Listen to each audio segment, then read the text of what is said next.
ദൈവത്തിൻ്റെ പരിശുദ്ധമായ നാമം മഹത്വപ്പെടുമാറാകട്ടെ. ദൈനംദിന അപ്പം എന്ന അനുദിന വചനചിന്തയിലേക്ക് ഏവർക്കും സ്വാഗതം. ഇന്ന് 3-ാം പ്രാവശ്യം എന്ന വിഷയത്തെ ആസ്പദമാക്കി ചില കാര്യങ്ങളെ നമുക്ക് ചിന്തിക്കാം. അതിനാധാരമായൊരു വാക്യം വായിക്കാം. യോഹന്നാൻ 21-ാം അധ്യായം 17-ാം വാക്യം. മൂന്നാമതും അവനോട്, യോഹന്നാന്റെ മകനായ ശീമോനെ, നിനക്ക് എന്നോട് പ്രിയമുണ്ടോ എന്ന് ചോദിച്ചു. എന്നോട് പ്രിയമുണ്ടോ എന്ന് മൂന്നാമതും ചോദിക്കാൽ പത്രോസ് ദുഃഖിച്ചു. കർത്താവേ, നീ സകലവും അറിയുന്നു, എനിക്ക് നിന്നോട് പ്രിയമുണ്ട് എന്നും നീ അറിയുന്നു എന്ന് അവനോട് പറഞ്ഞു. യേശു അവനോട്, എൻ്റെ ആടുകളെ മേയ്ക്ക. നീ എന്നെ സ്നേഹിക്കുന്നുണ്ടോ എന്ന് യേശു പത്രോസിനോട് 3 പ്രാവശ്യം ചോദിച്ചു. കാരണം പത്രോസ് 3 പ്രാവശ്യം അവനെ തള്ളി പറഞ്ഞിരുന്നു. ആവർത്തിച്ചുള്ള നിഷേധത്താൽ മലിനമായത് ശുദ്ധീകരിക്കാനും പുനഃസ്ഥാപിപ്പിക്കാനും വേണ്ടിയായിരുന്നു സ്നേഹത്തിന്റെ 3 ഏറ്റുപറച്ചിൽ. വലിയ പരാജയം കഴുകിക്കളയാൻ വലിയ സ്നേഹം ആവശ്യമായിരുന്നു. നീ എന്നെ സ്നേഹിക്കുന്നുണ്ടോ എന്ന് യേശു ചോദിച്ചപ്പോൾ അതിന് ഈ ആഴമേറിയ അർത്ഥമുണ്ടോ?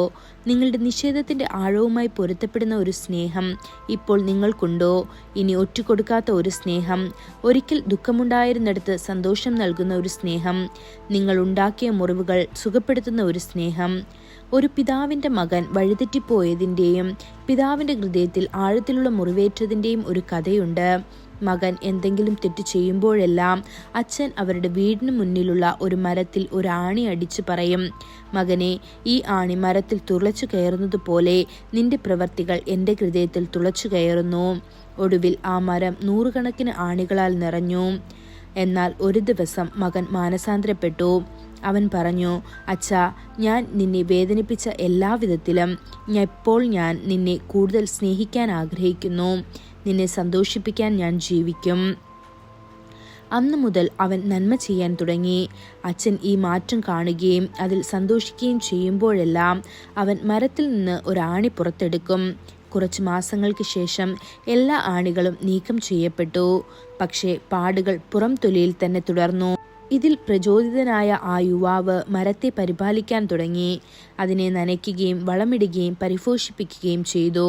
മരം ശക്തമായി വളർന്നു. കാലക്രമേണ പാടുകൾ പോലും മങ്ങി. അതുപോലെ നാം പാപത്തിൽ ജീവിക്കുമ്പോൾ നമ്മുടെ പാപങ്ങൾ ക്രിസ്തുവിന്റെ കൈകളിൽ തറച്ചിരിക്കുന്ന ആണികളെ പോലെയാണെന്നും നമ്മുടെ അശ്രദ്ധമായ പ്രവൃത്തികൾ അവന്റെ പാർശ്വത്തിൽ കുത്തുന്ന കുന്തങ്ങൾ പോലെയാണെന്നും നമുക്ക് മനസ്സിലാകണമെന്നില്ല. പത്രോസ് തന്നെ തള്ളിപ്പറഞ്ഞപ്പോൾ യേശുവിന്റെ ഹൃദയത്തിലുണ്ടായ വേദന സങ്കല്പിക്കുക. അത് അവന്റെ ആത്മാവിൽ ഒരു വാൾ തുളച്ചു കയറുന്നത് പോലെ തോന്നിയിരിക്കണം. അതുകൊണ്ടാണ് യേശു പത്രോസിനോട് 1 2 തവണയല്ല 3 തവണ ചോദിച്ചത്, നീ എന്നെ സ്നേഹിക്കുന്നുണ്ടോ എന്ന്. 3-ാമത്തെ തവണ കർത്താവ് സ്നേഹത്തിന് വ്യത്യസ്തമായ ഒരു വാക്ക് ഉപയോഗിച്ചു, നീ എന്നെ ശരിക്കും സ്നേഹിക്കുന്നുണ്ടോ? പത്രോസ് മറുപടി പറഞ്ഞു, കർത്താവെ, നീ എല്ലാം അറിയുന്നു, ഞാൻ നിന്നെ സ്നേഹിക്കുന്നുവെന്ന് നീ അറിയുന്നു എന്ന്. പത്രോസ് എന്താണ് ഉദ്ദേശിച്ചത്? ഞാൻ നിന്നെ സ്നേഹിക്കേണ്ടതുപോലെ സ്നേഹിച്ചിട്ടില്ലെന്ന് ഇപ്പോൾ ഞാൻ മനസ്സിലാക്കുന്നു. നീ എന്നെ ആഴമായി സ്നേഹിച്ചെങ്കിലും ഞാൻ നിന്നെ പരാജയപ്പെടുത്തി. എന്നാൽ ഇപ്പോൾ ഞാൻ നിനക്ക് മുൻപ് നൽകേണ്ടിയിരുന്ന സ്നേഹം മാത്രമല്ല, ഞാൻ നിനക്ക് കൂടുതൽ നൽകുന്നു. ഞാൻ ഉണ്ടാക്കിയ ദുഃഖത്തിന് പകരം ഇനി മുതൽ ഞാൻ നിന്നെ പരിധിയില്ലാതെ സ്നേഹിക്കും. പ്രിയപ്പെട്ട ദൈവമക്കളെ, നിങ്ങളും കർത്താവിനെ ഇത്രയും പരിധിയില്ലാത്ത സ്നേഹത്തോടെ സ്നേഹിക്കുമോ? അതിനായി ദൈവം നമ്മെ ഓരോരുത്തരെ സഹായിക്കുമാറാകട്ടെ. കൂടുതൽ ധ്യാനത്തിനുള്ള വാക്യം റോമർ 5-ാം അധ്യായം 8-ാം വാക്യം. ക്രിസ്തുവോ നാം പാപികളായിരിക്കുമ്പോൾ തന്നെ നമുക്ക് വേണ്ടി മരിക്കയാൽ ദൈവം തനിക്ക് നമ്മോടുള്ള സ്നേഹത്തെ പ്രദർശിപ്പിക്കുന്നു. ഇന്നത്തെ ബൈബിൾ വായന രാവിലെ സങ്കീർത്തനങ്ങൾ 26, 27, 28 അധ്യായങ്ങൾ.